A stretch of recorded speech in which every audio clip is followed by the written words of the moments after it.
Finally factory video అయితే వెళ్ళి తీశాను. వేరే వాళ్ళు సపోర్ట్ ఇస్తామని చెప్పారు కానీ మళ్ళీ ఫోన్ చేస్తే ఫోన్ అయితే ఎత్తలేదు.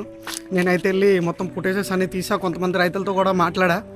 నేను ఎందుకు ఈ వీడియో చేస్తున్నా అంటే, ముందే ఎవరైతే రైతులు ఉన్నారో చెరుకు ఏదైతే బ్యాలెన్స్ ఉండిపోయిందో వాళ్ళు చేసి అయితే పంపిస్తే అక్కడ పాలకొండకు సంబంధించిన ఫ్యాక్టరీ ఏదైతే ఉందో వాళ్ళైతే తీసుకుంటున్నారు. విత్ ఇన్ 15 days ఆ 10 daysలో మాత్రం పేమెంట్ అయితే రిలీజ్ చేస్తున్నారంట. ఇది మాత్రం చూసుకోండి. ఎవరైనా ఒకవేళ వదిలేదని అనుకుంటే కనుక వదిలేయొద్దు. ఎంతో కొంత వస్తుంది రైతులకైతే. నేను ఇదే చెప్పాలనుకుంటున్నా. చెరుకు అయితే చేసి వాళ్ళకి అప్పచెప్పేస్తే వాళ్ళైతే మనీ అయితే ఇస్తున్నారు.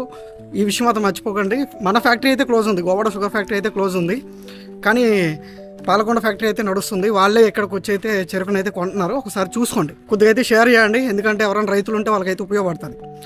నేను ఎప్పుడు అడగను షేర్ చేయండి అని, ఫస్ట్ టైం అడుగుతున్నా. ఎందుకంటే ఒక బెనిఫిట్ ఇది షేర్ చేస్తే. నేనైతే వెళ్ళాను, మొత్తం ఫుటేజెస్ అన్నీ పెడతా. లోపలికైతే పర్మిషన్ ఇవ్వలేదు మనకి. నేను చాలా ట్రై చేశాను లోపలికి వెళ్దామని, కానీ అవ్వలా. పర్మిషనే లేదు అసలు. స్టార్టింగ్లోనే ఆపేశారు. బళ్ళు అడ్డు పెట్టుకుంటాం. ఆ సైడ్ అయితే నడుస్తుంది మొత్తం వేయింగ్ అంతా. అక్కడికి వెళ్ళే వీడియో తీసాను.